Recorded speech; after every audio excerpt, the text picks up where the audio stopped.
Chilli लगा करके pi equal to C R T. ठीक बोल रहा। हमारा पीछे है क्या क्वेश्चन सिलेबस? और पीछे हो गया।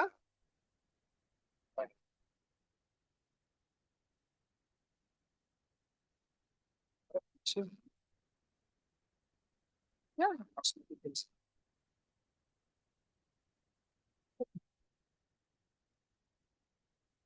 भाई पढ़ाया ना।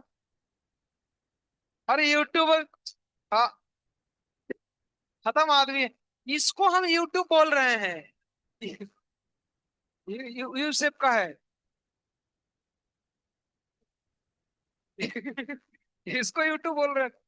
अरे यूट्यूब। यू जैसे ट्यूब को यूट्यूब बोलते हैं। ये लोग यूट्यूब ये वाला सुनना चाहते हैं, बायू।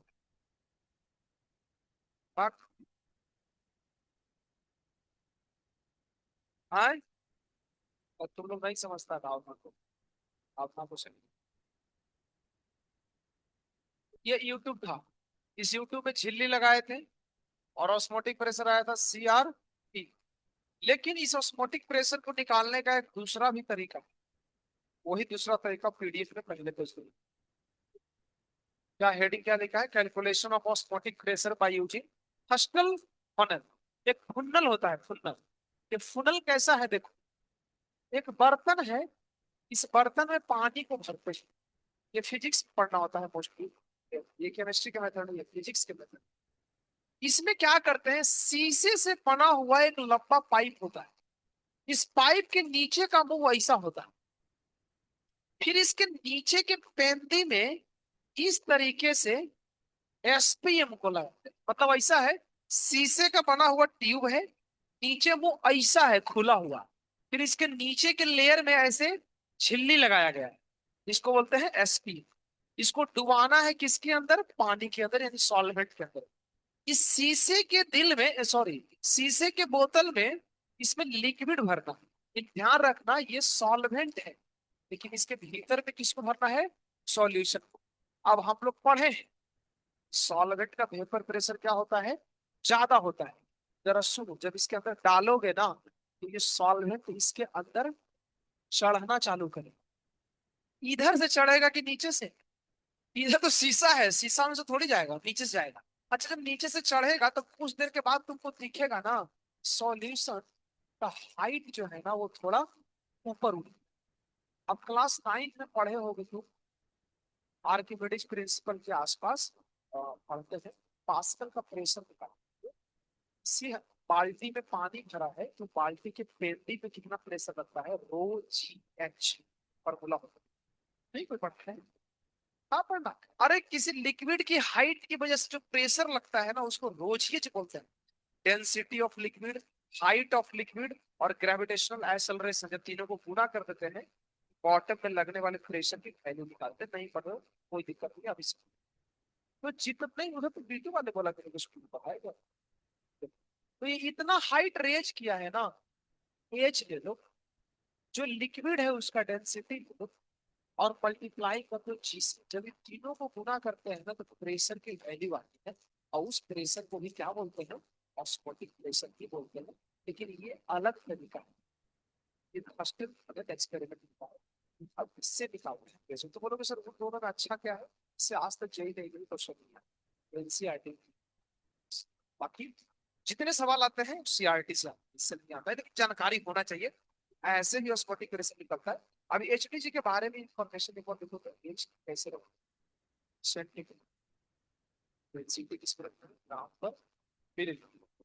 और G देखो 9.8 नहीं है, देख लो 980 है। क्यों 980 लिखा है ना? तो फिर अगर ये सब कुछ रखोगे तो पाई का यूनिट क्या है? डाइन में आ रहा है, ATM में नहीं आ रहा है, यहाँ डाइन में आ रहा है। इसका मतलब फर्स्ट फनल से जो पाई निकलता है वो डाइन में निकलता है। आएगा कभी क्वेश्चन तो हम लोग बना लेंगे, जानकारी के लिए मैं तुमको बता दिया। ये टॉपिक खत्म हो गया, खत्म हो गया, ये टॉपिक ही खत्म हो गया। नई टॉपिक की शुरुआत होती है। आज हमको क्लास की डिस्कस छूटा हुआ टॉपिक ना बस। अभी आगे सुनो, आगे क्या समझाने जा रहा हूँ एक बार के तो। अभी देखो लिख रही है साथ साथ बाबू, टाइम बचाने के। अभी आगे का एक्सप्लेनेशन दे रहा हूँ, ये पहले सुनो ना, आप सुन रहे। अभी आगे पूरा एक्सप्लेनेशन होगा, फिर उसको पढ़ने का क्या है। अभी मत पढ़ो, देखो। क्या है ना, समझना पूरा काम। हमारे पास दो डब्बा है, इन दोनों में हमने पानी, लेकिन सॉल्यूट में फर्क है। यहाँ पे हमने यूरिया नाम का सॉल्यूट और यहाँ पे हमने कैल्शियम क्लोराइड सुना, अंतर है दोनों में। एग्जाम्पल के लिए मैं बोल रहा हूँ, एक मोल यूरिया खोला है और यहाँ पे भी एक मोल कैल्शियम क्लोराइड है। हाँ, जब तुम एक मोल यूरिया को घोलते हो ना पानी में, तो घुलने के बाद यूरिया कितना मोल देगा, एक ही रहेगा। लेकिन सीएस में ऐसा नहीं कि हम स्टोकियोमेट्री में पढ़े, फिर इसको पानी में घोलते हैं तो दिखता है ऐसे। पहले वन मोल था, लेकिन घुलने के बाद तो ठीक हो गया, वन टू टोटल कितना हो गया। फिर इसका मतलब जब इलेक्ट्रोलाइट को पानी में घोलते हैं ना, तो जितना मोल तुम घोल रहे हो, वो घुलने तो मोल में पड़े भी थे, घुलने के बाद उतना नहीं रहता है, घुलने के बाद तो तीन हो गया। यहीं से लफड़ा चालू होता है। अभी तक जितना हम पढ़ाई किए हैं कोलिगेटिव प्रॉपर्टी ना, जो भी हम फॉर्मूला पढ़े हैं, जिसे मैं लिस्ट बनाता हूँ, P note minus P S upon P naught x of solid, फिर पढ़ा है delta T V T V, फिर पढ़ा है delta T F T F, इस तरीके से ये सारा फॉर्मूला सिर्फ इस केस में काम करता है। यहाँ पे सब फेल कर जाए, क्यों फेल करेगा सुन। सर फेल इसलिए कर रहा है ना, देखो, जैसे तुमने लैब के अंदर क्या किया, वन मोल यूरिया डाला, ठीक है, तूने एक्सपेरिमेंट किया, और एक्सपेरिमेंट से तूने डेल्टा टीबी की वैल्यू निकाली बाय यूजिंग एक्सपेरिमेंटल मेथड। सब आया है, दो टब दिया, लेफ्ट साइड वाले टैब टब को देखना, लेफ्ट साइड वाले टब में उसने यूरिया खोला है, फिर उसने दिखाया कि पानी का बॉइलिंग पॉइंट 100 होता है, लेकिन जैसे यूरिया हमने मिला दिया तो उसका बॉइलिंग पॉइंट कितना हो गया, 100.52, तो डेल्टा टीबी कितना आएगा, 0.52। फिर नीचे में देखो, उसी के नीचे में डेल्टा टीबी फॉर्मूले से निकाला है, देखो पानी का केबी का वैल्यू 0.52 और मोलिलिटी कितना है 1, तो डेल्टा टीबी कितना है 0.52, मतलब एक्सपेरिमेंट से भी 0.52 है, और बाय यूजिंग दिस फॉर्मूला भी कितना आ रहा है 0.52। तो जब एक्सपेरिमेंटल वैल्यू और कैलकुलेटेड वैल्यू सेम होता है ना, वही सही है। अदरवाइज एक्सपेरिमेंटल कुछ और है और कैलकुलेटेड कुछ और है, तो एक्सपेरिमेंट तो गलत होगा नहीं, गलत होगा हमारा कैलकुलेशन। और वो देखो राइट साइड में देखो गड़बड़ हो गया है, राइट साइड में सॉल्यूट लिया है NaCl, इसके केस में कैलकुलेटेड और एक्सपेरिमेंटल वैल्यू सेम नहीं आया। उसका कारण यही है कि NaCl जितना मोल हम पानी में घोलेंगे ना, उससे ज्यादा उसमें चला जाता है। क्यों, घोलोगे तो एक ही, लेकिन घुलने के बाद प्रकट हो जाएगा टू। फॉर्मूला लगाओगे गला काम कैसे करेगा, हम घोल रहे हैं कुछ और हो कुछ और रहा है। तो इसीलिए बोला गया ना कि फॉर्मूले में थोड़ा सुधार करो, कुछ चेंज करो, कुछ ऐसा करो कि फॉर्मूला सब जगह लगे। गलत नहीं था जो हमने पिछले वीक में बताया था, है अभी भी सही, लेकिन बहुत लिमिटेड सही। अभी वैसे लोगों के लिए सही है जिसको पानी में डालो तो टूटता ही नहीं, और उसमें दो तीन एग्जांपल बहुत पॉपुलर है, यूरिया, शुगर, ग्लूकोज, ये सब। और अगर ये देखेंगे तो थोड़ा भी सॉल्व किए होगे ना देखियोगे सारे क्वेश्चन में यही लोग, एक सवाल भी ऐसा नहीं है जिसमें लिखा हो कि पानी में NaCl घोला गया, क्योंकि NaCl, CaCl2, MgSO4 ऐसे इलेक्ट्रोलाइट को घोलेंगे जो कि आयनिक फ्लूइड में हम पढ़ते हैं, ये इलेक्ट्रोलाइट घोलते ही गलत हो जाएगा। क्यों, फॉर्मूला उसमें काम ही नहीं करता है। तो अब क्या करें, थोड़ा सा मॉडिफिकेशन, ज्यादा नहीं थोड़ा सा, इन सारे फॉर्मूले में आई से गुणा कर दो बस, यही मॉडिफिकेशन। सब में क्या करना है, आई से गुणा करना है। ये आई किसकी आई है, अभी हम चर्चा, ठीक है। ये, ये जो आई है ना, ये आई को बोलते हैं, इसका नाम है क्वांट ऑफ फैक्टर, सब लिखा है उसमें PDF में। इसको बोलते हैं क्वांट ऑफ फैक्टर। कुछ को डेफिनेशन है तो कुछ और सब रीड करना हो तो कर लेगा, लेकिन मेन बात पर आई को बोलते हैं क्वांट ऑफ फैक्टर। अब देखो इधर बोर्ड पे देखते चलो, ये आई को हम तीन लोगों के साथ पढ़ते हैं। पहला आई का संबंध है नॉर्मल सॉल्यूट। अच्छा, नॉर्मल सॉल्यूट मतलब जो सॉल्यूट नॉर्मल हो, ठीक है। दूसरा होता है और डिसोसिएशन, और तीसरा होता है फॉर एसोसिएशन। अब सबका एग्जाम्पल तुमको समझाता हूँ, इसके बाद ये टॉपिक खत्म होता है। आज सिलेबस 90% हो जाएगा, एक लेक्चर और बचा है। अब बाकी 3-4 दिन सवाल करेंगे। नॉर्मल सॉल्यूट के एग्जाम्पल में यूरिया है, शुगर है, ग्लूकोज है। मैंने और भी एग्जाम्पल उसमें लिखा है। हायो यूरिया है, हायो यूरिया है। मतलब यार तुमको पढ़ने से इसे पता चलेगा ना कि वो डिसोसिएट नहीं हो। लेकिन इसके एग्जाम्पल हम लोग बहुत सारे पढ़े हैं आयनिक एलिमेंट, बहुत सारे, जो मन करे ले दो। MgCl2, MgSO4, Na2SO4, क्या ये सारे इलेक्ट्रोलाइट है ना? सबका ब्रेक डाउन होगा ना? ब्रेक डाउन होगा ना, तब खड़ा हो जाए। पहले देखो, आप देखो ध्यान से, MgCl2 है, टूटेगा कैसे? Mg2+2Cl। इसके केस में अभी तक हमने फॉर्मूला में कोई मॉडिफिकेशन नहीं किया था। इसका मतलब इसके केस में आई कितना रहा हो? वो 1 रहा हो। इसीलिए हम अभी तक आई पढ़ाए नहीं थे। तो मैं तुमको बता देता हूँ, यहाँ पे कई सारे टीचर के पढ़ाने के तरीके अलग है। जैसे मोस्टली राज सर पढ़ाते हैं ना, लेक्चर की शुरुआत ही यहाँ से करते हैं, आई से। वो पहले लेक्चर में वांट ऑफ फैक्टर को डिस्कस करते हैं। बहुत सारे टीचर तो किताब में भी ऐसे ही करता है। मतलब कई बार आई को लोग पहले ही पढ़ लेते हैं और शुरू से ही बता दिया जाता है कि नॉर्मल में। हम ऐसे नहीं करते हैं, हम बिना पढ़ाए पहले वैसे पढ़ाते हैं कि हाँ आई का कोई लेना देना ही नहीं है, क्योंकि थोड़ा इसे क्लैरिटी आता है कि आई पढ़ने की जरूरत क्यों पड़ती है। अब हमको नॉर्मल वाले सब क्लियर है, और जितने क्वेश्चन दिए थे उसमें सब नॉर्मल तुमको पता भी नहीं था, तो आज बताएं तब तुमको पता चला ना। वो तो पता ही नहीं था कि ऐसा भी होता है।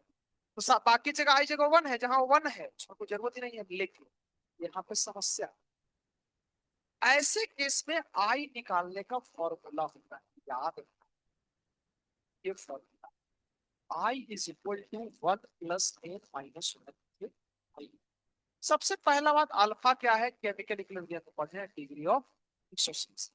अगर स्ट्रॉन्ग इलेक्ट्रोलाइट है तो अल्फा हमेशा कितना परसेंट होगा? 100%। अगर वैल्यू में बोले तो 1। एन क्या है ये थोड़ा सा सीखो। जब किसी इलेक्ट्रोलाइट को तोड़ते हैं ना, तो कोफिशिएंट का जो मोल होता है ना, उसी को एन, कितना मोल होता है इसका? इतना। दो इसका और एक इसका। चलो आई निकालो तो कितना आएगा? 1 + 3 - 1 × 1। तो 1 प्लस कितना आ गया? फिर कितना आ गया? ये सही। जब इसका आई 3 होगा, अब तो फॉर्मूले में ऐसे ही देखोगे तो गलती आंसर आएगा ना। देखो अब तक ये फॉर्मूला क्यों काम करता था? क्योंकि आई 1 होता है, इसका आई 3 है, और जो आई के बारे में नहीं जानता है तो पक्का आंसर गलत आएगा। इसीलिए इलेक्ट्रोलाइट के केस में तो हम एक काम करेंगे ना, आज से हम फॉर्मूला ये याद रखेंगे, है ना। और जो नॉर्मल रहेगा उसकी जगह आई की जगह कितना रख देंगे? 1 रख देंगे। टेंशन अपना खत्म हो गया है। ये तो खैर ठीक है। एसोसिएशन कहाँ से आ गया सर? यहाँ तक तो सब समस्या, कोई दिक्कत नहीं था। हाँ ये नया टॉपिक है, अभी तक हम लोग ऐसे नहीं पढ़े, पहली बार पढ़ रहे हैं। ऐसा कहीं नहीं पढ़ते एसोसिएशन स्कूल में। सुनो एक छोटी सी बात है, हम लोग एसिटिक एसिड के बारे में जानते हैं। देखा गया कि जब एक बाल्टी में बेंजीन भरा गया, सुनो ध्यान से, एक बाल्टी में बेंजीन की सॉल्यूशन है, उस सॉल्यूशन में एसिटिक एसिड को जब डाला गया ना, तो एसिटिक एसिड अपने एक मॉलिक्यूल से दूसरे मॉलिक्यूल के साथ कंबाइन करता है। कैसे? मैं फोटो से समझाता हूँ, आगे ऑर्गेनिक में पढ़ोगे। एसिटिक एसिड का ये स्ट्रक्चर ऐसे है। एक और स्ट्रक्चर ऐसा ही बनाओ, लेकिन थोड़ा उलट के बनाओ। क्यों बना रहे हैं थोड़ा देर बाद पता चलेगा, तो उलट के ये एसिटिक एसिड। अब सुनो, होता क्या है, इन दोनों में एक इंटरेक्शन होता है और इसको बोलते हैं हाइड्रोजन बॉन्ड। अभी पढ़ाए नहीं? कोई नहीं पढ़ता है अब सुनिए। हाइड्रोजन बॉन्ड का मतलब होता है जब हाइड्रोजन ओ के साथ इंटरेक्शन करता है। हम ये नहीं बोले कि आकर के चिपक गया है, दूर है, दूर से ही कनेक्शन है। चिपक गया ना तो फिर कोवेलेंट बॉन्ड हो जाएगा ना। चिपक गया तो कोवेलेंट हो गया। ये ओ और एच के बीच में इंटरेक्शन होता है, इसको बोलते हैं हाइड्रोजन बॉन्डिंग। पाएंगे इसमें डिटेल में कब कब होता है। 2-3 केस होते हैं, ऑक्सीजन क्लोरीन, यही 2 केस में हाइड्रोजन बॉन्डिंग होते हैं। बहुत बहुत क्लोरीन तो कभी कभी होता है। एक एसिटिक एसिड दूसरे एसिटिक एसिड के साथ कंबाइन होता है, इस घटना को बोलते हैं डाइमेराइजेशन। डाइमेराइजेशन क्यों बोले? क्योंकि डाइमर, इसको शॉर्ट में डाइमर बोलते हैं। क्यों? क्योंकि दो लोग साथ में मिल करके मर रहा है, इसलिए बोलते हैं डाइमर। ठीक है। अगर तीन लोग साथ में मिलकर मरेगा तो क्या बोलेंगे? ट्राइमर। तो डाइमेराइजेशन का मतलब जब दो लोग साथ में मिलकर के मर जाए तो उसको बोलते हैं डाइमेराइजेशन। तो कैसे मरता है, इसको मारने में बीच में सहयोग कौन करता है? Hydrogen bond. ये बॉन्ड बनता है उसका, दोनों मर जाते हैं। तो इसका लेकिन फर्क क्या पड़ेगा आई के वैल्यू को देखो। तो हम यहाँ पे लिखेंगे डाइमेराइजेशन। तो आफ्टर डाइमेराइजेशन ये डबल हो गया ना, देखिए इसको ऐसे लिखेंगे होल, पता चला कि होल टू लिखेंगे कंबाइन करेंगे। ये जो नीचे में लिखा है ना, यही एन, और इसमें आई निकालने का दूसरा फॉर्मूला है ये देखो, वन माइनस अल्फा प्लस। अगर तो कोई टेंशन नहीं है, वो तो डिग्री डिसोसिएशन होता है जो भी। एन क्या होता है वो सीखो। डिसोसिएशन में एन है प्रोडक्ट का कोएफिशिएंट, लेकिन एसोसिएशन में एन अलग है, ये वैल्यू है। एक और सबसे खास बात बताऊं, हमारे सिलेबस में सिर्फ डाइमेराइजेशन ही पढ़ना है, तो एन की वैल्यू हमेशा क्या रहेगी? टू। खत्म। कोई क्वेश्चन अगर आया एसोसिएशन का, टू रखो। लेकिन ऐसा हमेशा मान लो कोई एडवांस में क्वेश्चन हाइपोथेटिकल आ गया, पोस्ट में रखना, एन की वैल्यू उठाएगी।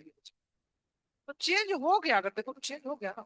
आई का वैल्यू इसमें तो वन होगा नहीं। अच्छा और थोड़ा जो ऑब्जर्वेशन करते हैं तो दिखा नहीं, तो नहीं लगता इसमें आई का वैल्यू वन से बड़ा होगा हमेशा। एन का वैल्यू तो छोटा हो ही नहीं सकता है वन से। कुछ करोगे तो भैया कुछ तो होगा ही, वन कैसे होगा? तोड़ेंगे तो एक से ज्यादा ही बनेगा। कुछ भी करोगे तो ये वैल्यू हमेशा वन से बड़ा आएगा, और वो वैल्यू पता है हमेशा वन से छोटा होता है। तुम ऐसा मत सोचना कि सर कहीं ऐसा हो गया कि ये वैल्यू बहुत बड़ा हो गया, नहीं ऐसा होता ही नहीं है। जितने क्वेश्चन आते हैं, जितने बार उसमें हमेशा ये वैल्यू इससे छोटा रहेगा, तो ऑटोमेटिकली देखा जाता है कि आई की वैल्यू जो है एक से क्या होती है, कम होती है। ये लिखा नहीं है तो कहीं लिख लो ना बॉर्डर लाइन के ऊपर, कहीं लिख लो ऐसी के बात के लिए कुछ छापोगे उसमें लिखा है, उसमें कोई एडिट होता है तो लिख लो। ऐसे डिसोसिएशन में आई की वैल्यू एक से बड़ा हो, ऑब्जर्वेशन है नॉर्मली अगर देखें तो। और एसोसिएशन में आई की वैल्यू एक से छोटा हो।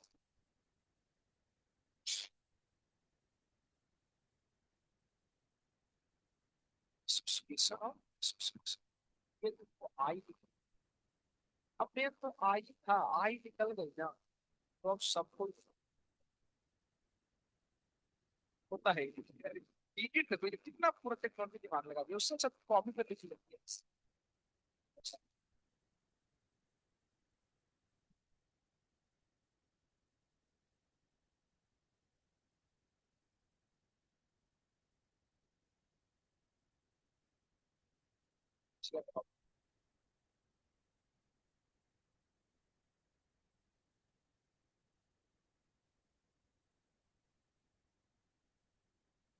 एसोसिएशन में ये जीरो से बड़ा नहीं लिखा है, एक से बड़ा लिखा है। जीरो से बड़ा करो, एक से बड़ा है।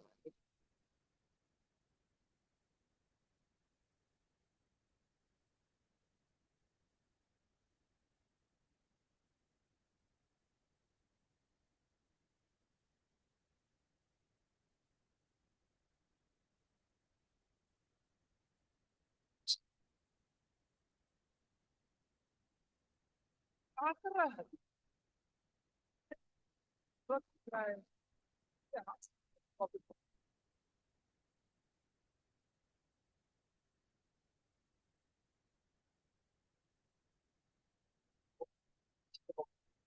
तो ठीक है, वो क्वेश्चन करो तो।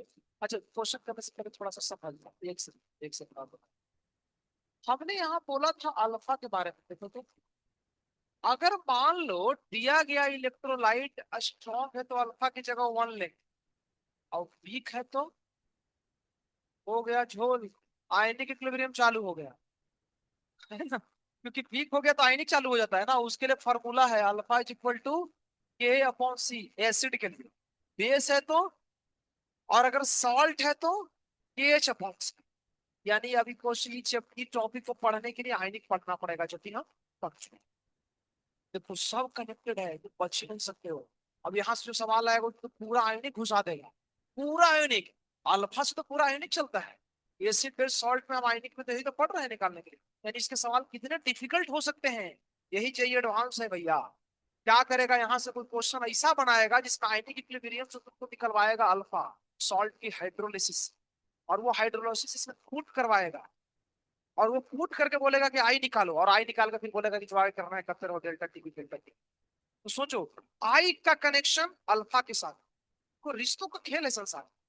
आई का कनेक्शन अल्फा के साथ है, अल्फा का कनेक्शन आयोनिक के साथ है। अब आयोनिक इक्विलिब्रियम में अल्फा निकालने के अलग अलग तरीके हैं, for acid, for base, for salt. अब सॉल्ट की हाइड्रोलिसिस भी होती है। अच्छा, हाइड्रोलिसिस का कनेक्शन सॉल्युबिलिटी के भी साथ होता है, सॉल्युबिलिटी का सॉल्यूशन से ये बफर के साथ होता है। हो गया। एडवांस यही है, जो पढ़ रहे हो ना, उस सबको अगर तुम कनेक्ट करना सीख गए तो जे एडवांस हो। और सीधा सीधा फॉर्मूला पुट करो, आंसर निकालो, तो जे मेन हो गया। और कुछ मत करो, कुछ सीटी हो गया। ठीक है। ठीक है, ये सवाल करके देखो तो, पेज नंबर 6 पे, पेज नंबर 6 पे होगा, डिप्रेशन एंड फ्रीजिंग पॉइंट करके क्वेश्चन लिखा है, उसको कर देखो।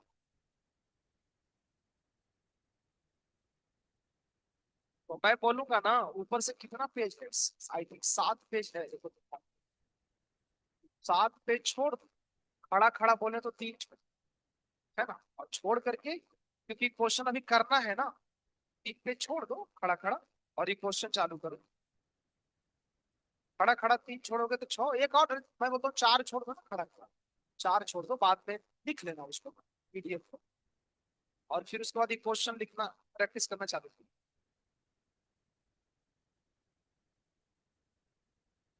खड़ा खड़ा 4 छोड़ दो, सवाल को बनाओ तो कैसे बनाओ,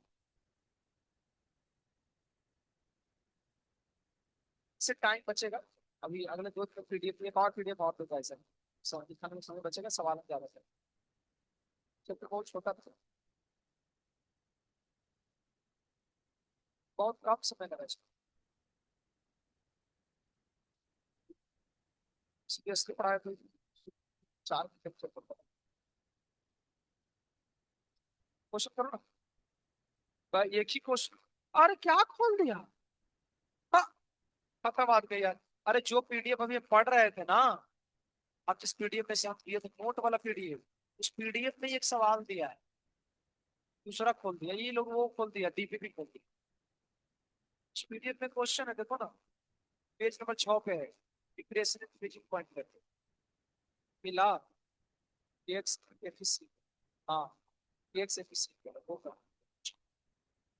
पढ़ के देखो कैसे करोगे, डेल्टा टी एफ आई के एफ।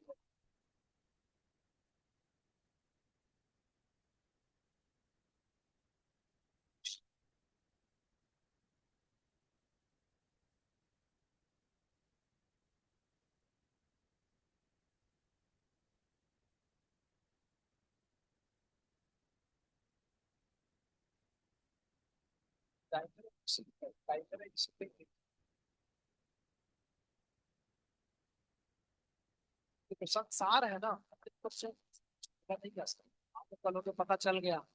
तो इसलिए साइंस में चीजें क्या है ना, पर्टिकुलरली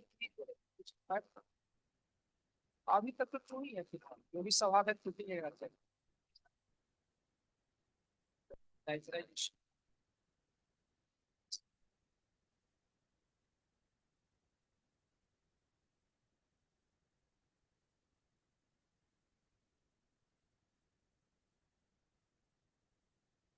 है नहीं वैसे।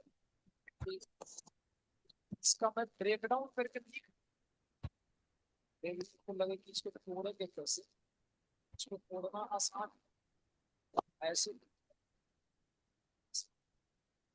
ऐसे देखोगे तो एन की वैल्यू आएगी x+1, ये बस इतना खरीद, आई का फॉर्मूला आएगा 1 + n - 1 × 1। ऑनलाइन पे पढ़ रहे हो और कमेंट करो तो भाई समझ में आ रहा है, अगर राज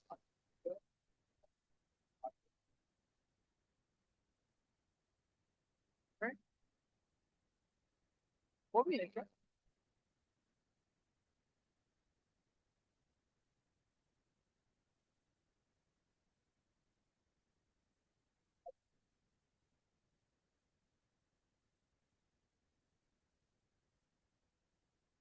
ये थरवा का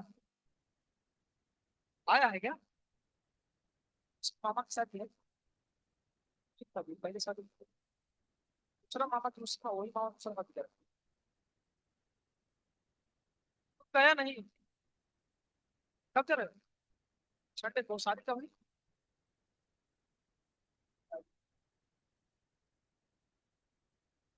फिर शादी कब होगा?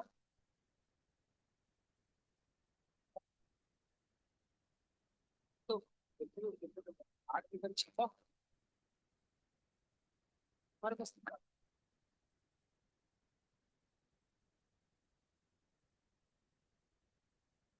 मैं भी जनवरी में था। फिर होगा होली का। होली में होगा। गर्मी में भी होगा। गर्मी में आता है। ठंडा वाला ठीक रहता है।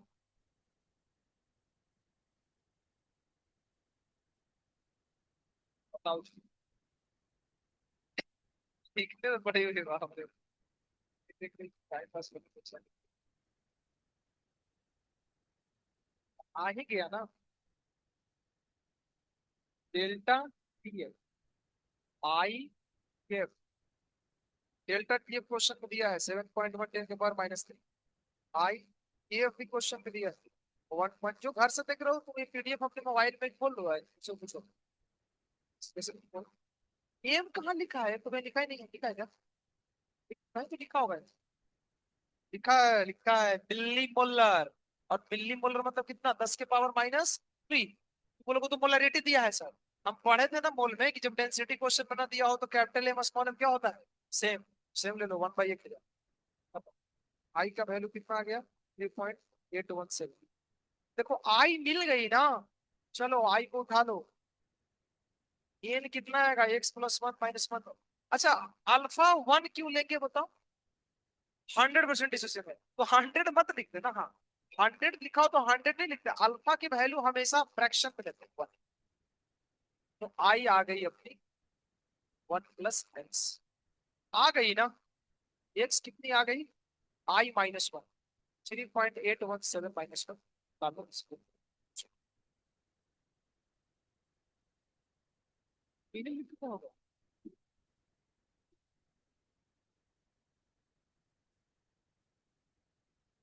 आई। अरे आई।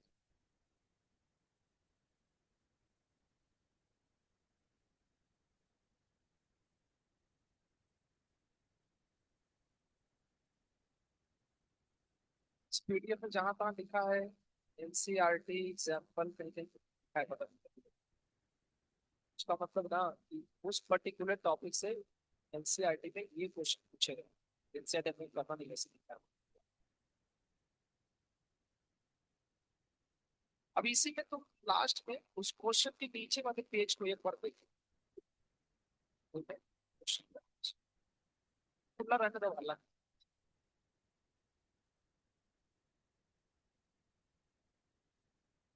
समझ में आ रहा है क्वेश्चन का? शांत चलते ज्यादा तो पैसे।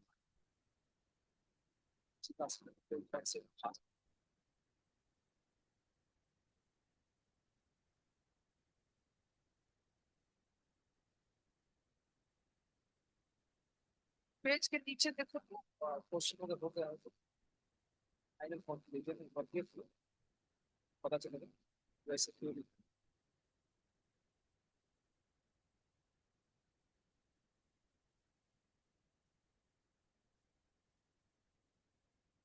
तो उस फॉर्मूले में तुम देखो तो क्या चेंज किया है? P0 - PS/P0 I × X जमता है। लेकिन वो आगे का जम नहीं रहा है। बताओ, आई ऊपर नीचे क्यों किया? आई तो एक ही जगह था। क्वेश्चन था आई तो एक ही जगह था, फिर आई ऊपर नीचे क्यों मल्टीप्लाई कर? इंटीग्रेट किया है।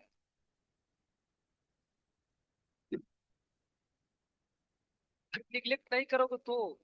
मैं निग्लेक्ट करने की बात थोड़ी बोल रहा हूँ। नहीं, बहुत सरल बात है। आई है वांट ऑफ फैक्टर। आई होता किसका है? सॉल्वेंट का कि सॉल्यूट का?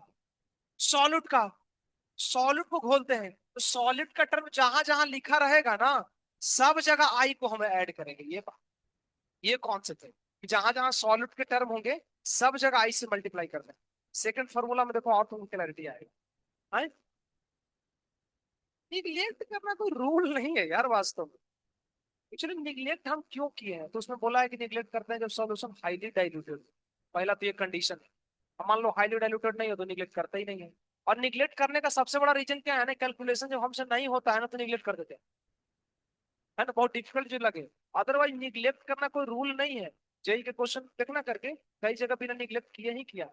तो पहले तो ट्राई, मैं तो बोलता हूँ ना, पहले ट्राई करो बिना निगलेक्ट किए, जब नहीं हो ना तो ऐसे भी तो नहीं हो रहा है तो निगलेक्ट करके अब चालू कर दो, ऐसा। ये तो बहुत दिक्कत है, कई सारे क्वेश्चन है, क्वेश्चन जब करोगे तो तुमको पता नहीं चलेगा ना कि हाईली डाइल्यूटेड है कि नहीं, ऐसे है जेई के क्वेश्चन। तो फिर हम उसमें रिस्क नहीं लेते हैं, हम नॉर्मली सॉल्व करते हैं, सॉल्व हुआ तो ठीक है। हम चाहते हैं कि हाई प्रिसीशन हो आंसर में, ज्यादा से ज्यादा सही हो ना, तो बिना नेगलेक्ट किए बताओ अगर होता है ऐसा। सेकंड फॉर्मूला देखो तो, आई के बी एम, ठीक है, आई को एम से मल्टीप्लाई किया, ठीक है, क्योंकि आई के बी से थोड़ी ना मल्टीप्लाई होगा, के बी तो कांस्टेंट होता है। फिर एम की जगह एन बाई के जी, समझ रहे हो ना, एम का फॉर्मूला है mole upon mass of solvent in के जी, मैंने शॉर्ट में लिख दिया एन अपॉन के जी। ये वो आगे का क्या है भैया, I1 N1 I2 N2 वो कहाँ से है। हाँ वो हमने अलग ऐसा सोचा कि मान लो कि किसी एक सॉल्वेंट में एक से ज्यादा सॉलिड हो तो क्या करेंगे, अलग अलग ले लेंगे, और दोनों के अलग अलग आई आए, और दोनों की अपनी अपनी आई को अपने अपने साथ रखते हैं। तीसरा देखो वही सेम केस है, चौथा भी वही। तो आई से रिलेटेड इतनी बातें थी, अब एक सवाल है, सब बात सकता है। इसके नीचे के जो आते हैं पीडीएफ, यहाँ पेज के नीचे मत लिखना हो, मैं चालू कर दिया यहाँ तक, आज यही तक। इसके नीचे जो लिखा है ना डेविएशन ऑफ रॉल्स को, इसकी चर्चा कल करेंगे, ये एग्जाम में बहुत थोड़े आते हैं। सारा सवाल अब चैप्टर में 90% क्वेश्चन जो आज तक अभी तक पढ़ाया यहीं से आया हुआ है, DPP 1 और अभी DPP 2 भी भेजे है। आज इसका लास्ट टारगेट, आज हमको खत्म करना ही है। पहले तो DPP 1 का कुछ गाँव का तो वो बोलो, नहीं तो सवाल वन तो पहले बता दो। चलो वन में चर्चा पहले कर लेते हैं, वन में कोई समस्या होती है। DPP 1 में बताओ, देखो इसमें सारे सारे सवाल लगभग सेम बात करते हैं।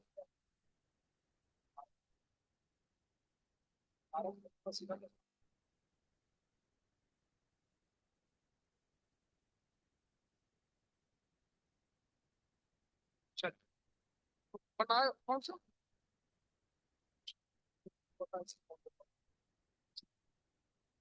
थर्ड दिन अभी नहीं बना रहा है, रुको ना, अब रुको थोड़ा सा, रुको थोड़ा सा, हेनरी लॉ पढ़ाने हैं? हो गया, सरेंडर बोल दिया, सीधा बोल दिया सर। दिक्कत पहला में समस्या क्या क्या- क्या लिखा है ना, वेपर प्रेशर लिखा है ना, CCl4 का है 143, राइट, बस अभी तक of ACl 0.5 gram non volatile solute is dissolved in find the vapour of solution. अब देखो इस शॉर्ट, चलो और देखते हैं कुछ क्वेश्चन मैं करता हूँ। इवेंट पढ़ो तो क्या लिखा है, CCl4, आई थिंक क्वेश्चन में पी नॉट लगता है दिया है, देखो तो पढ़ के पता चल रहा है, पी नॉट, क्योंकि पीएस पूछा है तो पी नॉट ही दिया होगा। और क्या बच्चा, ना बच्चा हुआ देखो ना, P naught minus PS divide by P not x of solid, इसकी एक्स है, सॉलिड की एक्स, रखो पी नॉट की जगह रखो 143 PS divide by P not, देखो एक्स ऑफ सॉल्यूट, एक्स के लिए लिखा है देखो 0.5 ग्राम सॉल्यूट, और सॉल्वेंट कितना है 100 ml। पहले जब लिस्ट बनाओ ना यार, पहले बनाओ लिस्ट, मोल ऑफ सॉलिड क्या है 0.5 ग्राम, विथ वॉल्यूम सॉल्वेंट का कितना है 100 ml। चलो हाँ, तो यहाँ लिखते हैं ऐसे ना, क्या बोलते हैं, ठीक है, ये मोल पहले पता करो, निगलेक्ट कर कर भी सकते हैं नहीं भी कर सकते, इसलिए कर के दिया है तो बोलोगे सर हमको पता कैसे चलेगा, नहीं पता चल रहा है, मत निगलेक्ट करो, तो भी आंसर तो आ ही जाएगा कुछ ना कुछ। इसको कितना लेंगे 0.5 बाई कितना, एक्स क्यूब, या नहीं क्वेश्चन में दिया 65 दिया है कि नहीं? दिया है ये, एक्स ले लेगा तो फिर बनाओगे क्या, 65 दिया है। और इसका भी हम मोल ढूंढ सकते हैं कैसे, ए डेंसिटी मास बाई वॉल्यूम, तो mass volume into density, volume 100 और इसका डेंसिटी, उसने यूनिट गलत लिखा है, ग्राम पर सीसी होता है, उसमें सेंटीमीटर स्क्वायर हो गया। एम कितना आएगा बताओ, क्या क्या बोलो तुम। 158 आ गया मास, इसको मोल में कन्वर्ट करो, कैसे करोगे बोलो ना। 158 CCl4 का मोलर मास दिया है, कैलकुलेट करना पड़ेगा, करो अब। हाँ 150, यहाँ से मोल आ गया, अब तो कर दो। इसकी वैल्यू वहां रखा है, सब रख दो भाई, आई थिंक इसको निगलेक्ट कर दो, थोड़ा सॉल्व कर, निगलेक्ट किया है इसको। निगलेक्ट बहुत डिफिकल्ट सवाल आते हैं तो नॉर्मली निगलेक्ट कर ही देते हैं। इंटीजर लफड़ा होता है, मत करो फिर तो मैं तो यही बोलूंगा, हमको जिस सर पढ़ाते थे ना उन्होंने ऐसा नहीं पढ़ाया था, उन्होंने बोला कि निगलेक्ट मत करो, हमेशा एग्जैक्ट कैलकुलेशन करो। तकलीफ है ये लो, है ना, एग्जैक्ट करोगे, एग्जैक्ट मतलब पक्का ही सही आएगा, तो करो, करना फिर सीखो, बिना बिना निगलेक्ट किए हम कैसे करें, करना पड़ेगा डिवाइस। इसके बाद फिर आगे बढ़ते हैं 7 पे। तो 7 तो क्या बोलता है, बीच ऑफ द सॉल्यूशन, बोलता है मैक्सिमम वेपर प्रेशर किसका होगा, तो क्या होगा, बॉइलिंग पॉइंट से खेल रहा था तुम्हें इसका, बॉइलिंग पॉइंट, सातवां को बॉइलिंग पॉइंट से तो मतलब है क्या, देखो P naught minus P S upon P naught is equal to X of solute, ए सुनना, तो P naught minus P S X of solute into P naught, P S कितना आएगा, P naught minus X of solute into P naught, तो P S कितना आ गया, P naught into 1 - X of solute. ये वैल्यू मैक्सिमम कब होगी, option से मैच करो, जब ये वैल्यू मिनिमम होगा।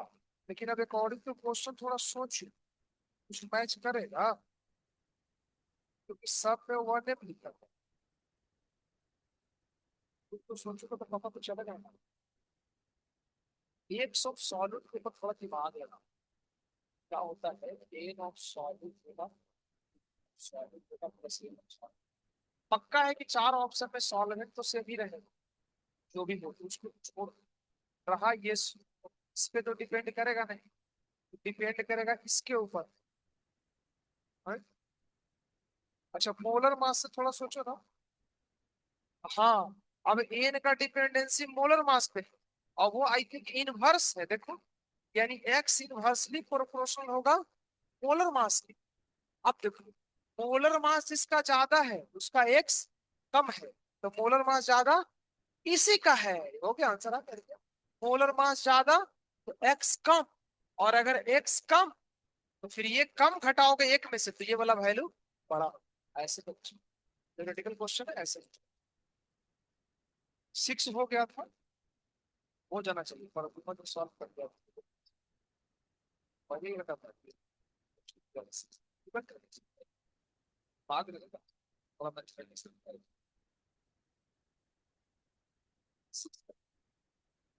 सेकंड बताओ, सेकंड को कितना पूरा सॉल्यूशन पूरा टाइम पार्शियल फ्रैक्शन, तो फॉर्मूला पार्शियल सॉल्यूशन, क्या हुआ इसको, क्या चश्मा इसको उतारा ना, कुछ नहीं, कुछ नहीं पूछ रहा उल्टा सीधा, अब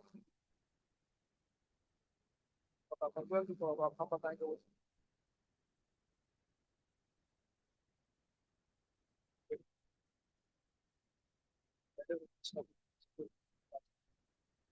कुछ नहीं ये बताने क्वेश्चन है, 11 में बताने क्वेश्चन,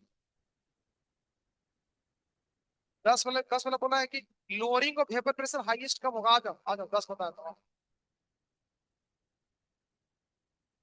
लोअरिंग ऑफ, देखो 10 नंबर देखो तो, डेल्टा टीएफ क्या होता है, आई के थे, ए, तो ये वाला वैल्यू हाई कब होगा बताओ, तो हाई पूछा है ना, जब ये हाई होगा, और ये हाई होने के लिए किसको हाई होना पड़ेगा, आई को, इससे नहीं बना था, कल तक पढ़े नहीं, अब आई का वैल्यू तुम सब में फाइंड आउट करके देखो, ज्यादा आएगा ऊपर,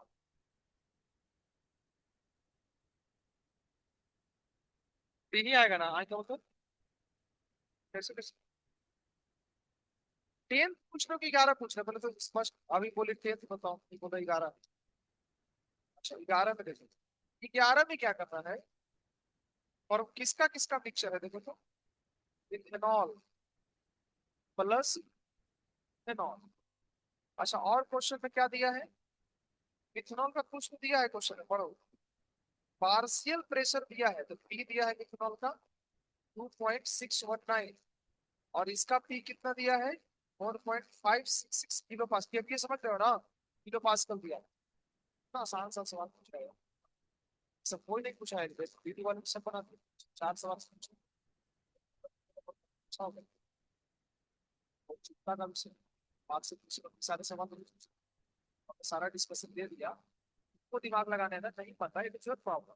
अगर हम ये बताएंगे तो हम एडवांस का क्वेश्चन कब कराएंगे, हम एडवांस का कितने बैठे करा देंगे। देखो देखो कितना आएगा, स्क्वायर करो 2.619 प्लस 4.556, तो देखो टोटल प्रेशर आएगा ना। आगे पूछा क्या है बताओ, composition of vapour phase, total pressure से वेपर फेज पे डाल्टन और रॉल्स का मिक्सर का कुछ फार्मूला लगेगा, ये वाला क्या था, याद है वो, एक्स से P naught A equal two by A PT. तो हमको यहाँ से पूछ क्या रहा है, बाई ए, बाई ए पूछ रहा है ना। बाई ए बाई भी जो कर रहा है वो फॉर्म निकाल सकते, बाई कैसे निकलेगा, एक्स से P naught A divide by कितना आएगा पीटी। पीटी हमने ढूंढ लिया है, पी नॉट ए दिया है, एक्स से ढूंढो, कैसे ढूंढोगे, कैसे ढूंढेंगे बताओ। ये भी ढूंढ सकते हैं, देखो दिमाग लगाओगे तो क्या नहीं जिंदगी में हो जाएगा, देखो यही तो मैथमेटिक्स है। हमने सब एक्सप्लेनेशन दिया, मैं तुमको दिखाता हूँ कहाँ एक्सप्लेन किया। हमने पढ़ाया था कि एक्स से पी नॉट है, एक्स में पी नॉट भी होता है। इसमें मोल फ्रैक्शन को एक को दूसरे के टर्म में लिख सकते हैं। क्वेश्चन क्यों नहीं बनता है, क्योंकि दो वेरिएबल है। जैसे तुम इसको एक वेरिएबल में लिखोगे 1 - एक्स भी पी नॉट भी, तो देखो सॉल्व हुआ कि नहीं हुआ। एक वेरिएबल एक्स भी निकलेगा ना, पीटी निकला है तो वहां डाल देंगे फॉर्मूला में आ जाएगा। तो मैथमेटिक्स हमने सब कुछ एक्सप्लेनेशन दिया, ये सब पढ़ना चाहिए, सब मत पूछो। अब आपको बोलते हैं ना वो खाली सुनो। क्वेश्चन नंबर 21, 21 21 बनेगा, जिसने पोल अच्छे से पढ़ा है, ये सीरीज वगैरह सॉल्व किया है, ये 21 नंबर सवाल को बहुत आसानी से कर सकता है। ये सवाल पोल का है, इस चैप्टर का नहीं है ना। हमने वहां भी एक सवाल ही, उसमें क्या बोलते हैं, एडवांस के पेपर भी कई बार आए थे, परसेंटेज W/W को पोलरिटी में कैसे कन्वर्ट करना सिखाया था, आना चाहिए। इसके बाद जो काम का सवाल इसमें थोड़ा मैं बताया था, छोड़ देना, 30 29 नंबर में छोड़ दो, मैं फिर करता हूँ। हाँ ये थोड़ा देख सकते हैं, 31 31 भी देखने की क्या जरूरत है, बना सकते हैं और मैथमेटिक्स 31 और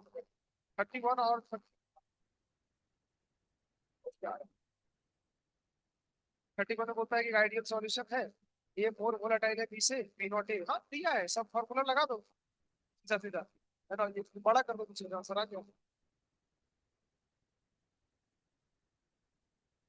33 अभी मैं बोलूँ,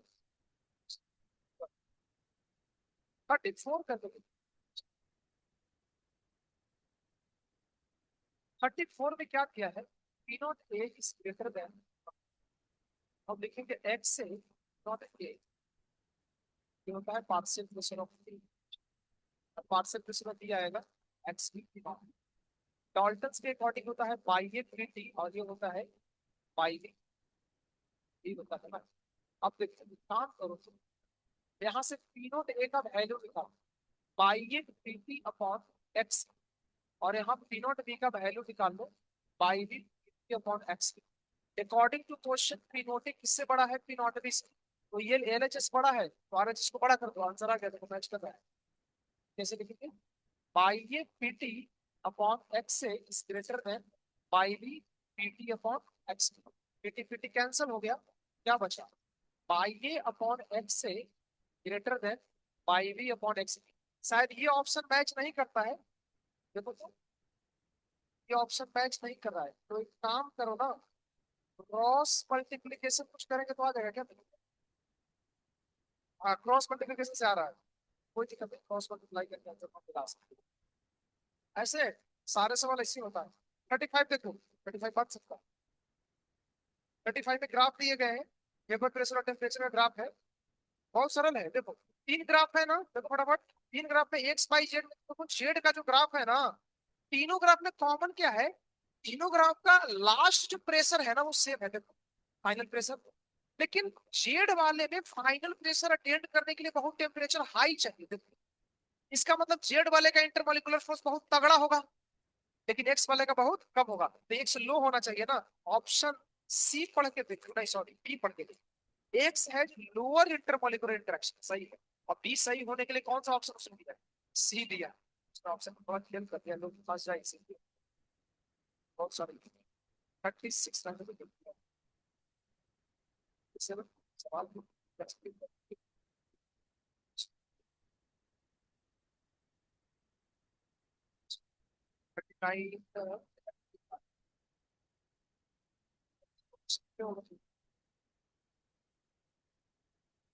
हाँ देखो तो दिमाग लगाता है क्या, तनाव तो पढ़ाया है, पता तो करना पड़ेगा कहाँ पता है। उनका है, ठीक है, पढ़े कुछ नहीं, तो कैसे होगा। आप ये ना कहा प्रिय तो किसी कई सारे बहुत दिया है, नॉन फ्रीक्वेंट कौन सा ग्राफ था?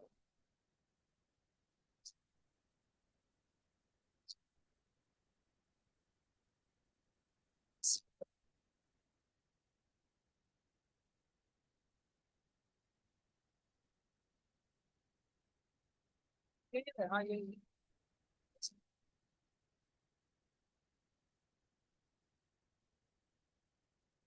होगा। आपने ग्राफ में डिस्कस किया है ना, वेपर प्रेशर का टेम्परेचर के साथ वेरिएशन आई से जाता है, नॉन लीनियर एक्सप्रेस खा सकते हैं। और भी दूसरे फॉर्मूले भी हैं इससे बना सकते हो। यहाँ 40 बनेगा, साफ साफ 42, 42 पर देखें, 42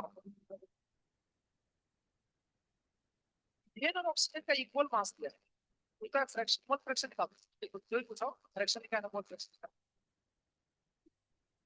इसमें फ्रैक्शन कुछ और का पूछा है, लेकिन तो मोल फ्रैक्शन निकाल दो तो भी आंसर आ जाएगा। क्यों फ्रैक्शन ऊपर के जो पूछा है ना, fraction of the total pressure exerted by the oxygen, भैया वो वैल्यू कैसे आ रहा है? कहीं ना कहीं स्टेटमेंट हम समझ नहीं पा रहे है, तो वही देखो, मास को इक्वल मान लिया है कि दोनों का मास एम है, तो मोल कितना है अलग अलग निकाल लेंगे, M/32 M/16, दोनों का मोल निकल जाएगा तो मोल फ्रैक्शन निकल जाएगा। ये बोल रहा है कि जो मोल फ्रैक्शन की वैल्यू है ना, वही इसका आंसर है। इसका मतलब इसका मतलब फ्रैक्शन का टोटल प्रेस आपको लगता है इसका स्ट्रक्चर का मतलब ये है, देखते हैं ना, P naught minus P S upon P naught equal to X, इसको इस तरह लिखा है, fraction of total pressure exerted by oxygen, वही फ्रैक्शन ही है ये, इसी को पूछा, थोड़ा स्टेटमेंट घुमा दिया है, एक सी पूछा है, प्रेशर के शब्द समझ गए।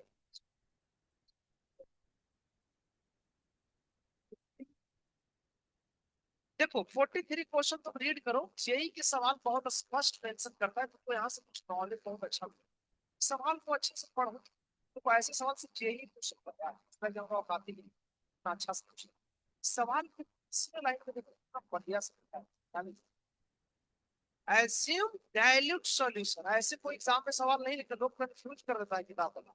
यहाँ लिखा है डाइल्यूट, मतलब सॉल्यूट वाला पार्ट को कट, ऐसे है।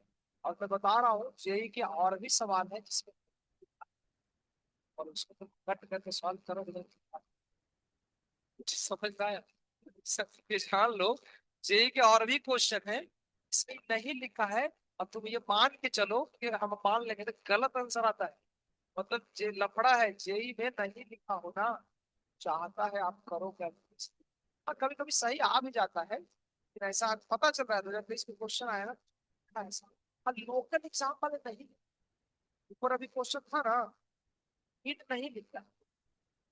देखो सबसे पहला क्वेश्चन था ना, देखो फर्स्ट सीबीएसई पीएमटी, लेकिन अब नीट लिख सकता है, क्यों? क्योंकि सवाल आज से 25 साल 26 साल पहले आए। CBSE PMT first question medical test 1998, उसमें नहीं लिखा है करके, फिर भी निगलेक्ट किया। अभी एनटीए लिखा है जेई मेन और तो अभी लिख सकता है, अभी चीज को बहुत रिफाइन है। सवाल में ना लिखा हो ना तो उससे नहीं माना, समझ के लिए अच्छा प्रॉब्लम। 44 अभी कल पढ़ाई बता दो।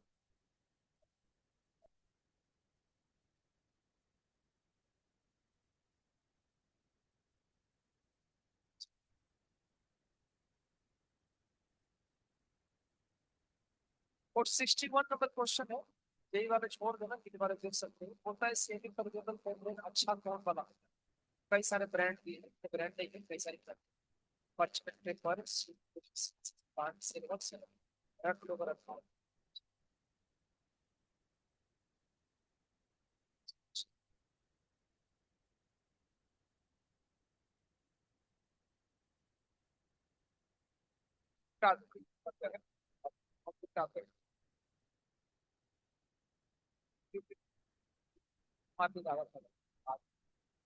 आई की वैल्यू ये सब जो टीवी पे टू कर लेगा ना, उसको मत करने की जरूरत नहीं, मैं यही बोल रहा हूँ।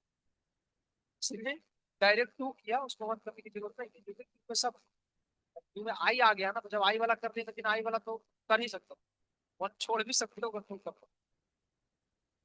यही करेगा क्या, तो हाँ, छोड़ सकते हो, अगर तुमको लगता है तो वन छोड़ सकते हो सवाल। तो ऐसे है नहीं, आई की वैल्यू वन वाले सारे, आई की वैल्यू बिना वन वाले कर लेंगे तो हो जाएगा, टू भी कर दो।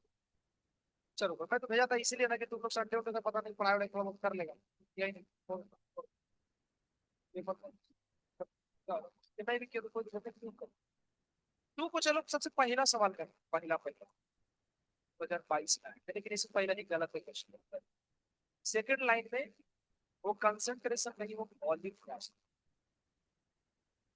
कंसंट्रेशन नहीं वो मौलिक, वो यूनिट चला वैसा कौन यूनिट होता है जिंदगी में यार, मिलीलीटर पर लीटर, ये कौन सा यूनिट है। तो पूरा क्वेश्चन ही लफड़ा कर दिया, पता नहीं चाहिए बोनस किया था कि नहीं, बोनस करना पड़ेगा।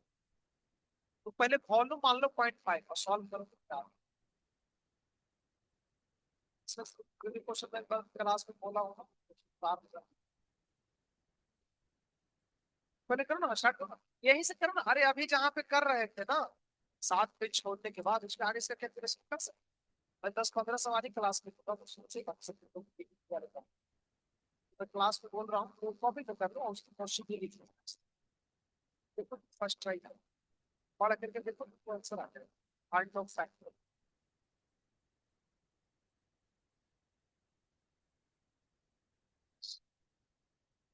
चैप्टर बहुत बिजी है, 2-3 दिन पहले सीरियसली पढ़ो, तो लगेगा तब तक जितना पढ़े है ना उससे सबसे आसान है। और वो दिक्कत हो रहा है, थोड़ा ध्यान नहीं दिया, आपने जल्दी थोड़ा पढ़ाया भी नहीं, बस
सही किया।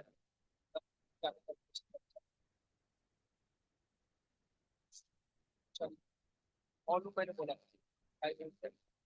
डेल्टा टी क्वेश्चन दिया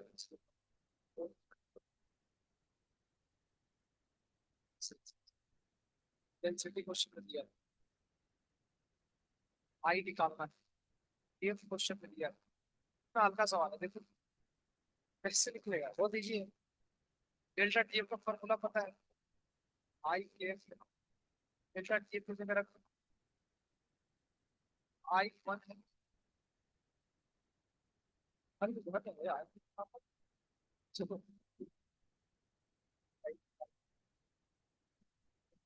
समस्या है अपना जिंदगी में एक को एम का फॉर्मूला होता है number of mole solve divide by mass of solve. दिक्कत है सर, मोल कैसे पता चलेगा, कुछ करते हैं मोल डेंसिटी, सब कुछ कहाँ होगा ना, डेंसिटी मास में बहुत मास कितना हो गया, वॉल्यूम इंटू डेंसिटी। देखो फिर मीडिया आ गया 0.5, डेंसिटी कितना है 1.05, इसको पूरा करो तो कितना है, 0.52 ग्राम। ये लेकिन इसका मास, इस पर सोचना पड़ेगा ना, मास किसका है। चल मास उसका होगा जिसकी वॉल्यूम और जिसकी डेंसिटी होगी। क्वेश्चन में पता चल रहा है कि वॉल्यूम और डेंसिटी किसका है, सॉल्यूशन का। इसका मतलब मास तो सॉल्यूशन का आया होगा। लफड़ा होगा, ध्यान से पढ़ो, लफड़ा होगा।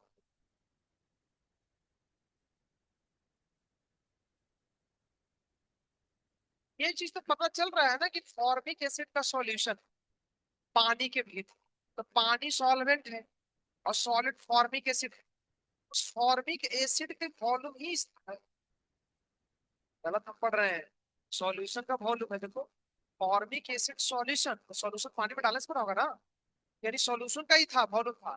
पक्का मास किसका आया, सॉल्यूशन का आया। अच्छा तो सॉल्यूशन का मास आया तो ठीक है, अगर इसको हम मोल में कन्वर्ट करें तो फिर सॉल्यूशन के मास को मोल में कन्वर्ट करेंगे तो देखो, अब एक तो ये है तरीका कि सर फॉर्मिक एसिड का जो मोलर मास है कितना होता है, फॉर्मिक एसिड का स्ट्रक्चर पता है क्या आएगा, 30 और 12,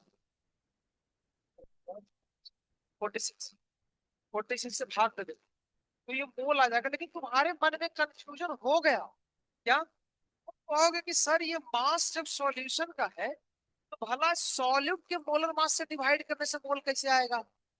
एक ऐसा ही क्वेश्चन आया था, तुमको कुछ याद है, सब याद है ना, मोल में पढ़ाया था 6 साल पहले एग्जाम देने के आ रहा है, बोला था कि सॉल्यूट का उसका बहुत ज्यादा है। भाई उसको क्या करते हैं, नेग्लेक्ट करते हैं। हम क्या करते हैं, सॉल्यूट के मोलर मास, ऑफ कोर्स ये जो मास है ये है तो पूरा सॉल्यूशन का, लेकिन इसमें सॉल्वेंट को काउंट नहीं करेंगे। पहले जो सॉल्वेंट को काउंट कर लोगे ना तो हो गया, आप इसमें से करो, आंसर नहीं आएगा। तो हम क्या मान के चलते हैं कि जो मास है सॉल्यूट का ही है, और 46 से डिवाइड करते हैं, ये मोल आता है, ये बार लगता है। इसको निकालने के लिए और क्या चाहिए, मास और सॉल्वेंट को मास करके नहीं दिया है हमारे पास, एक और एक मास ऑफ सॉल्वेंट क्यों लेंगे उसका भी एक्सप्लेनेशन है। देखो के का यूनिट क्या है, पर केजी, वो हिंट दे रहा है कि आप 1 केजी में ही सॉल्व करो, कि सॉल्वेंट एक ही केजी, 1 केजी सॉल्वेंट ले लो, इसको मोल में कन्वर्ट करो, रख दो, 1 केजी अगर रखो आएगी अभी आंसर। तो ये एक्सप्लेनेशन है। कुल मिलाकर कॉन्सेप्ट है ये, आने वाले मास को हम सॉल्व के बराबर ही कंसिडर करते हैं, सॉल्व पूरा सॉल्यूशन नहीं मानता है, लेकिन कॉन्सेप्ट नहीं आ रहा है इसमें।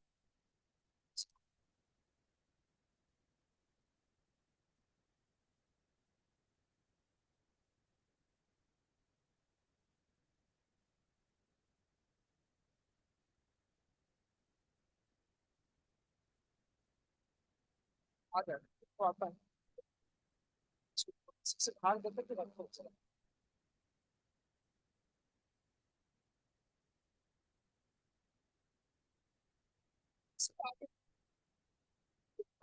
सेकंड,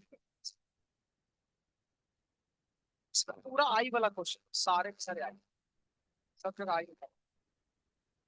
ठीक है, तो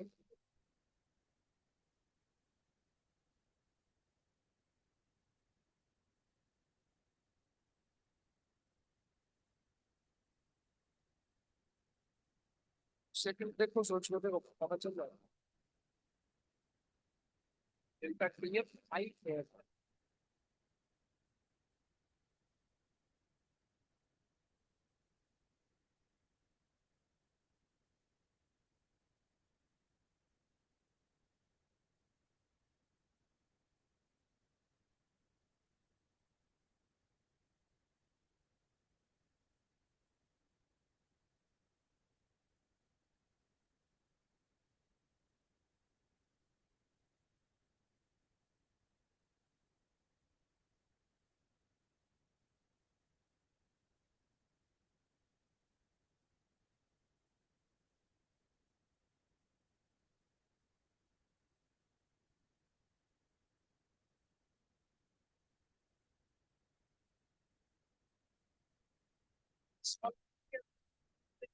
समझ गए ना, इसलिए तो बोल रहा हूँ, तभी तो हम बोले कि वो सॉलिड की वैल्यू है वास्तव में। देखो फॉर्मूले से सोचो ना, सर वॉल्यूम है सॉल्यूशन का और सिटी है भी है सॉल्यूशन का, तो मास पक्का आएगा सॉल्यूशन का, लेकिन वो वैल्यू सॉल्यूशन का नहीं है वास्तव में। तो जो लॉजिक दे रहे हो वो लॉजिक से फिट बैठ रहा है कि पानी अगर 1 किलो है, सॉल्यूशन ग्राम तरीके से आएगा 0.5, मतलब वो वैल्यू सॉल्यूट की है। ऐसा क्यों हो गया ना, उसका रीजन कोई खास नहीं है, उसका रीजन ये है कि उसमें सॉल्वेंट वाला काउंट ही नहीं है, वैल्यू ही ऐसा डेटा से खुद डिसाइड करना है। तो हम फिर कंफ्यूजन हो जाएगा अगर तुम उसको मानोगे कि नहीं ये तो सॉल्यूशन का है, फिर तो लफड़ा होगा, सॉल्यूट का कहाँ से लाए, बताना मुश्किल है। और एक तर्क तो यही है कि अगर हम सॉल्वेंट 1 kg मानेंगे, पक्का ये सॉल्वेंट का ही होगा। कहने का मतलब ये है फॉर्मूले से आ तो रहा है, बट वो वैल्यू को हम सॉल्वेंट जैसा ही ट्रीट करें। और थोड़ा सा क्वेश्चन ही ऐसा दिया है कि क्या ही करो। कैसे है कुछ सवाल होता है ऐसे क्वेश्चन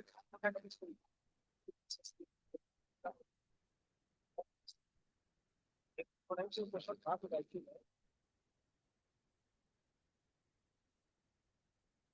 हाँ, ये क्वेश्चन था, उसने केमिकल इक्विलिब्रियम के साथ भी पूछा था कुछ। केमिकल इक्विलिब्रियम में हमने एक चीज पढ़ा है क्या, कि अगर कुछ क्वेश्चन में ना दिया हो तो स्टार्टिंग में 1 मोल टोटल प्रेशर वगैरह दिया हो तो बाद में mole fraction into partial pressure मतलब वो आती है।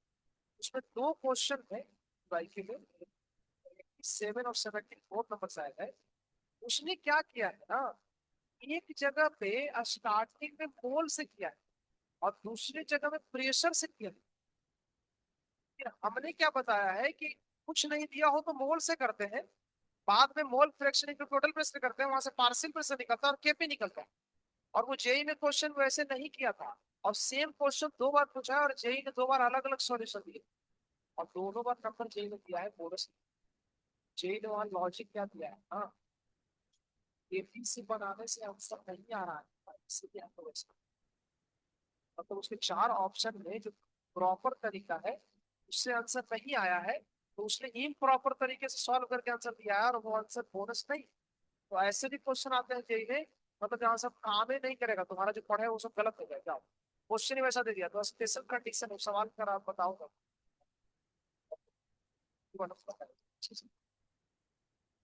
आप यही लफड़ा है, कुछ सॉल्व का ही मानना पड़ेगा।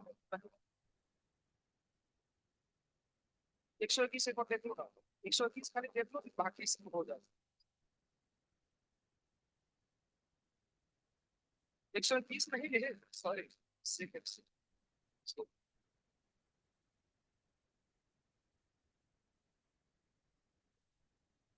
ये है, ऊपर में लिखा है सॉल्यूट ए एसोसिएशन का क्वेश्चन। इसमें आई आएगा 1 - अल्फा + अल्फा वाई है। चालू करो और पूछा है परसेंटेज एसोसिएशन, मतलब क्या पूछा है, अल्फा, अल्फा इन 100, तो अल्फा निकालो और लास्ट में 100 से गुना करो आंसर। अल्फा निकालने के लिए आई को ढूंढना पड़ेगा, आई ढूंढो, आई ढूंढने के लिए तुमको डेल्टा टीएफ लगाना पड़ेगा।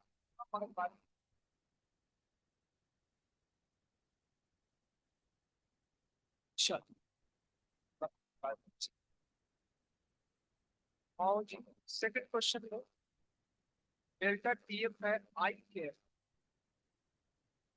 डेल्टा टीएफ की वैल्यू है पॉइंट, साफ साफ लिखा है, आई नहीं पता है, ये क्वेश्चन में दिया है स्मॉल में आ रहा है तो यार स्मॉल 0.7 ग्राम, क्या करें बताओ, इसको बोलने मत दो पहले, दोनों में उसका ही लिखा है, इसको केजी में बदलो 42 बाई,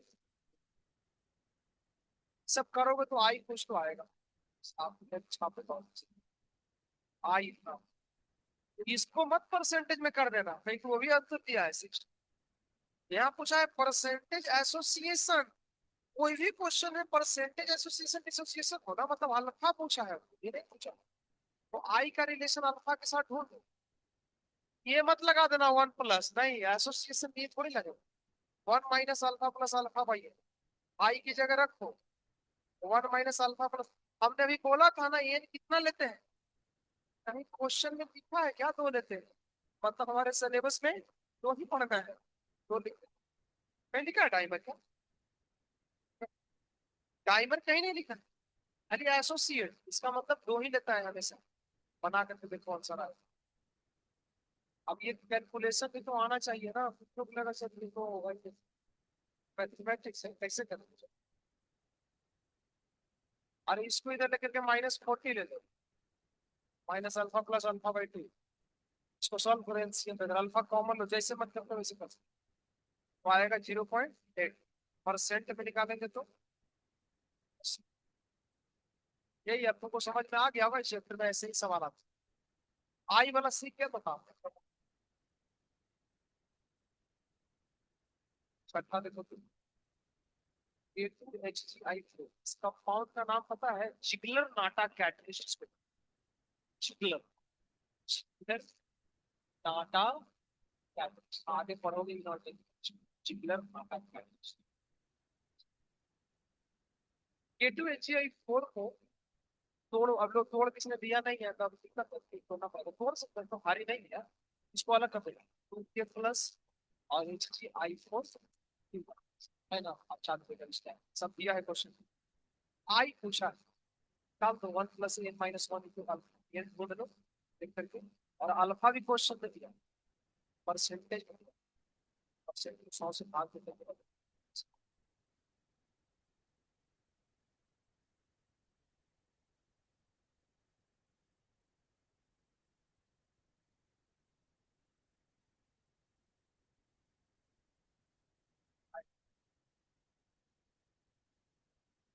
2.4 रख देंगे ना, आपको सब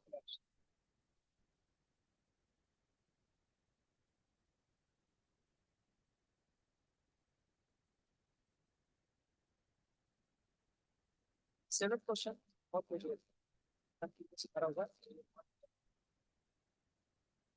तो आंसर कैसे आता है? मतलब कुछ दिमाग वाग नहीं लगाना, बिना कलम उठाए मारना है।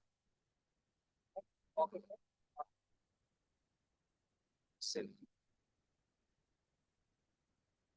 क्वेश्चन पूछा है कि अगर सबका 1 मोल हो एटमो सॉल्यूशन, तो बताओ कि फ्रीजिंग पॉइंट हाईएस्ट किसमें है? तो सवाल बहुत तगड़ा है वैसे देखो, दिमाग लगा तो कैसे कुछ सोचेगा। मतलब हाईएस्ट फ्रीजिंग पॉइंट या फ्रीजिंग पॉइंट इस पे डिपेंड करेगा, ये दिमाग लगा दो। अच्छा, आई पे करे कैसे? ये तो सोचना है। देखो भैया कंसंट्रेशन सेम है ना, उसमें तो करेगा नहीं। तो देखो फ्रीजिंग पॉइंट का सबसे पहला बात तो फार्मूला देखो, डेल्टा टीएफ। ध्यान रहना चाहिए इस सवाल में डेल्टा टीएफ नहीं पूछा है, फ्रीजिंग पॉइंट पूछा है, यानी सॉल्यूशन का फ्रीजिंग पॉइंट। खोलो इसको, याद है खोल के कैसे लिखते हैं? अब तो याद है, TF equal to -KF plus, है ना। तो देखो इसका डिपेंडेंसी है तो आई यहीं पे मल्टीप्लाई होगा ना। अगर ये चार लोगों की सॉल्यूशन बनाओगे तो सॉल्यूशन तो एक ही चीज में बनाएंगे, ये तो कांस्टेंट रहेगा। क्या ये डिसाइडिंग फैक्टर है? नहीं। सबका कंसंट्रेशन कितना है? 1 कट्टा। सब में केएफ सेम होगा, केएफ क्यों होगा सेम, बताओ प्राची। केएफ सॉल्यूशन को अलग रहेगा, ये अलग होना चाहिए। हाँ, क्योंकि केएफ डिपेंड करता है सॉल्वेंट, सॉल्वेंट से। जरा देखो तो पीएफ किस पे डिपेंड कर रहा है? -आई पे। हाईएस्ट फ्रीजिंग पॉइंट होने के लिए आई का वैल्यू कम होना चाहिए कि ज्यादा? हाँ, ये थर्मोडायनेमिक्स नहीं है, एक्सोथर्मिक्स है, ये मैथमेटिक्स है। आई जितना कम होगी, माइनस में है ना, पीएफ की वैल्यू उतना ज्यादा। अच्छा, आई का अब देखो मैं बताता हूँ, हो सकता है ये कंपाउंड तुम कहीं लिख दो पॉलीमर्स, तो दिक्कत है सर, आई का वैल्यू कैसे पता करेंगे किसका ज्यादा किसका कम? तो उसका भी कनेक्शन खुद इसके साथ आओ, सुनते जाओ सुनते जाओ। आई का कनेक्शन है 1 + n - 1 * अल्फा से। अल्फा तो सब में सेम होगा, कुछ लिखा नहीं है, हम एक मान लेंगे डिग्री ऑफ डिसोसिएशन। वो डिपेंड किस पे करेगा? एन पे। जिसका एन तगड़ा उसका आई भी तगड़ा, लेकिन हमको आई तगड़ा नहीं चाहिए, आई बेकार चाहिए। तो आई कम होने के लिए एन क्या होना पड़ेगा तब? एन होता क्या है टूटने के बाद, वो देखते हैं ना प्रोडक्ट, ये सोचना पड़ेगा कि कौन कब टूटता है। आपको पूछ क्या, तो मैं एक एक्सप्लेनेशन दूंगा तो तुरंत समझ लेंगे। पहला मैं उठा दूंगा, जब इस कंपाउंड को तोड़ते हैं ना तो थोड़ा सीखो, सीखना है। बोलो भी कैसे तोड़, कोई भारी चीज थोड़ी है तो कैसे टूटेगा, ऐसे टूटेगा। CO H2O6, इसके माथे पे 3 और इधर जाएगा 3Cl-। इसमें कोफिशिएंट कितना आ गया देखो तो, 4। ये ज्यादा है देखो तो। ये जो आंसर दिया है ना जरा देखो तो, साला टूटेगा ही नहीं। Cl है ही नहीं उसमें देखो, Cl नहीं है ना, Cl तो कहीं है ही नहीं। तो अब Cl तो है ही नहीं, तो फिर N की जगह हम क्या लिखेंगे बताओ।